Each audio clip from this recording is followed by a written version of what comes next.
Hey guys, welcome back to the channel. Today, we got a little job on the Fiero going on. We're going to be doing something to upgrade one of its most overlooked components and something that desperately needs to be upgraded to modern standards. If you've ever driven them in the dark, you know that those 1980s headlights really do not light your way very well. I can't see! I can't see! I'm sure for the 80s, the technology of those halogen bulbs was pretty much the only thing that was available. But today we have a ton of options, including some LED options, some of which I've recently just acquired. Just got them in the mail today, and we're going to be putting them in the car and checking them out and see how much of an improvement they are over the stock headlights. Now, the first thing I'm going to do is I'm going to turn off the lights, and I'm going to turn on the headlights, and we're going to see how much of a difference these lights are going to make with a little before and after action going on here. And we're going to turn on our headlights and shine them on the garage door. We'll see what they look like. And yeah, one of my motors is a little slower than the other. That's just something I got to work on. But you can see the light, it's okay. Actually, it looks a lot brighter here now that I'm looking at it on the monitor here. It looks a lot brighter on the camera than it does in real life. And that's, it's okay. It's adequate for driving at night. But we're going to see how much of a difference the LED lights are going to make. So I'm going to bring you over to my little workbench here, and we're going to take a look at the lights that just came in. Okay, guys. Now, the first thing we're going to do is we're going to take a look at our box here. What I have are the Holley retrobright headlights. These are LED headlights that look like the old halogen lights, which to me, maybe it's just me, but just seeing a classic old car with brand new styled LED lights with all the small lenses, to me, it just doesn't look right to me. And I know that's just probably my little hang up, but that's just the way I feel about it. So I prefer to have an original styled light on the car, because to me, and really when you think about it with a Fiero, does it really matter? The headlights are hidden anyway. So this is kind of a moot point, and now I feel like a dummy for bringing it up. It's so dumb. It's so dumb, it's brilliant. No! It's just dumb. But we're going to keep going. Now, let's take a look at the bulbs themselves.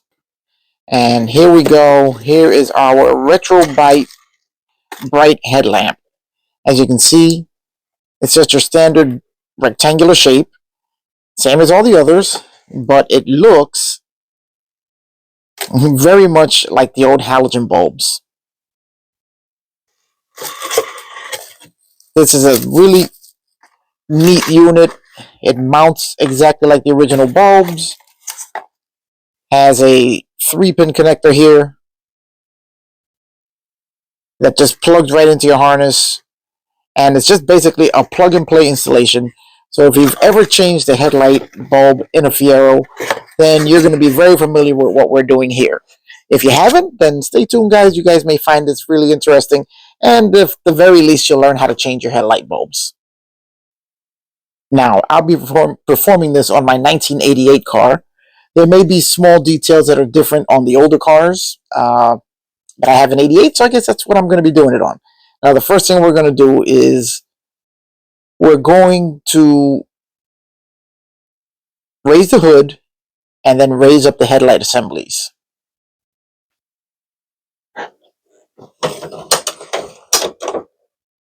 Now, the Fiero's headlights are activated by simply pressing the headlight switch here. Kind of makes sense, right? It's the headlight switch. It turns on the headlights. Boy, am I sounding kind of dumb on this one. Double dumbass on you. All right. We're going to turn them on. That's going to pop our motors up. Now, after our motors pop up, we're going to want to leave them up, or want to turn off the lights so you don't drain your battery. Now, what I like to do is there is a gray connector. Is it on the camera? Yes, it is. You see down here that gray connector down there? In the 1988 models, that gray connector is what powers your motors to raise and lower your headlights. So it's a very simple disconnect. Now your motor's got no power.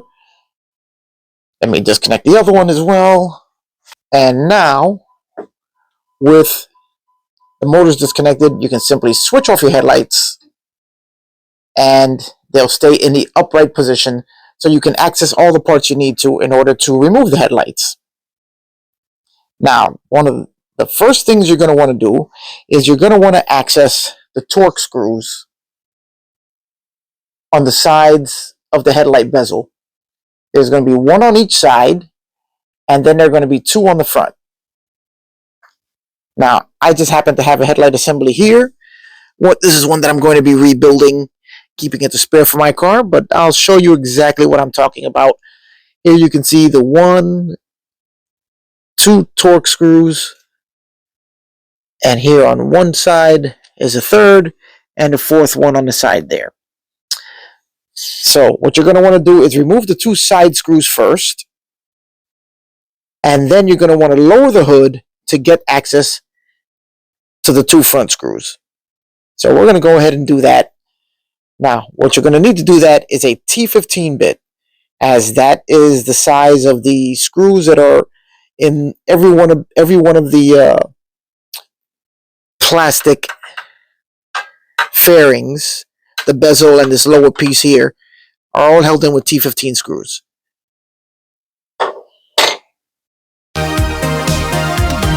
Headlights pierce the electric haze. Another digital grid, forgotten days. A neon pulse, a future gleam. Pontiac Fiero, living the dream. Wedge of chrome on the midnight stream. Pontiac Fiero, living the dream. Alright guys, now to remove the two front screws, basically we're just going to use our screw gun, take the two torque screws out on each side.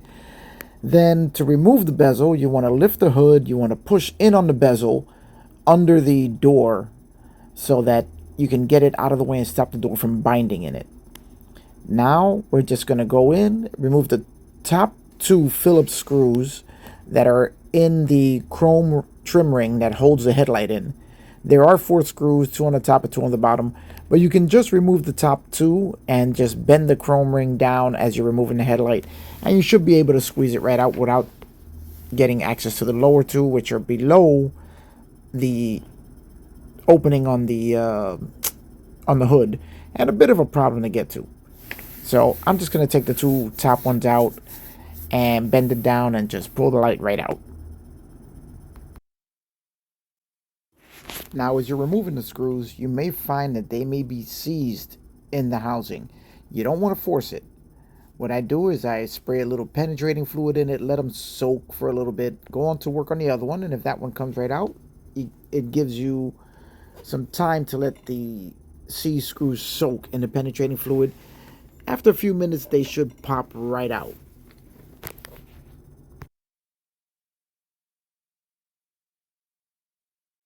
Installing the new LED lights is exactly the same thing as removal.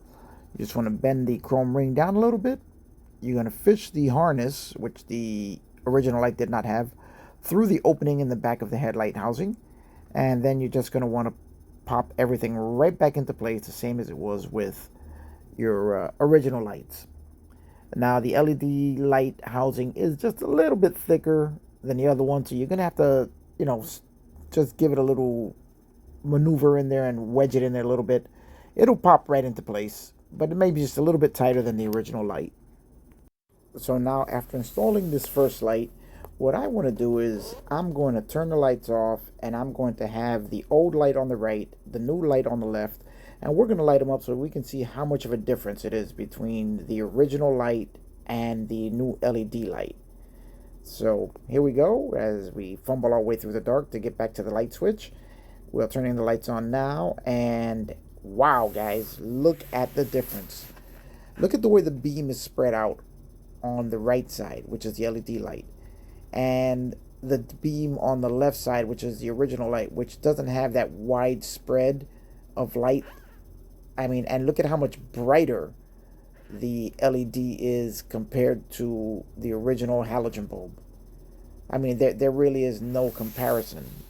The LEDs are going to give you a modern driving experience as opposed to the halogen bulbs, which 40 years ago they may have been adequate for the job, but nowadays definitely they are behind the times. Here's a look at the bulbs from the front so that you can see the color difference as well. I mean, it's amazing how different these two light sources are and how much brighter the LED is. Amazing.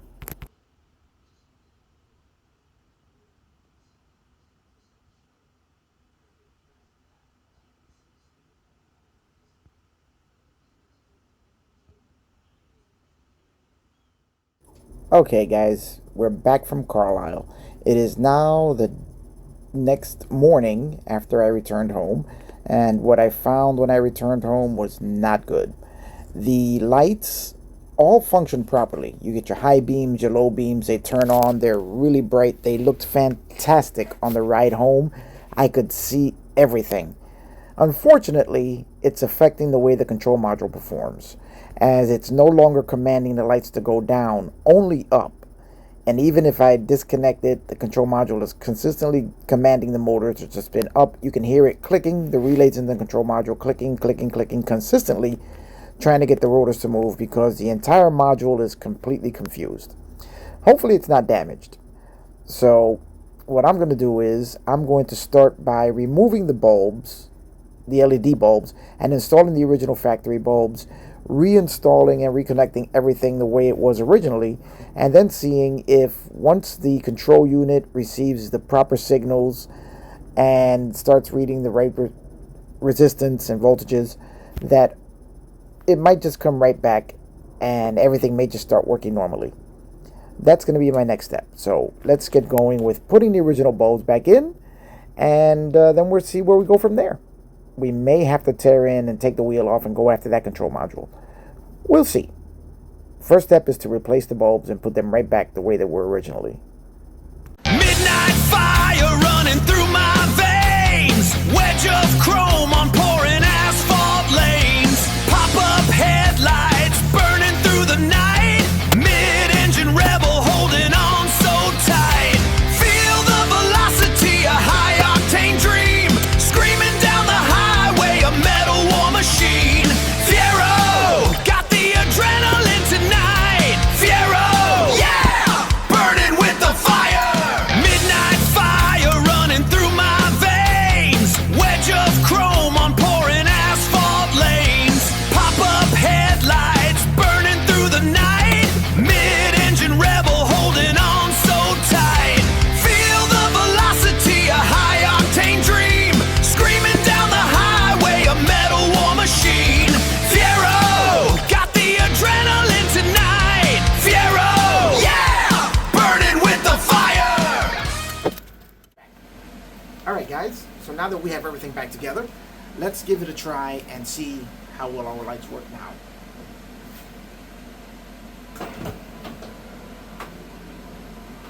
There we go.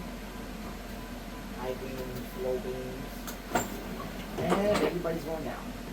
Okay, so apart from a lazy motor on the right side, which is going to be the next video on headlights on this channel, I'm going to walk you through the entire procedure of removing the motor, repairing the motor, putting it back in, making everybody happy, and having perfectly working headlights again. That's going to be it. Those retrobright lights, while being fantastic lights, and while they were working in the car, they were working beautifully.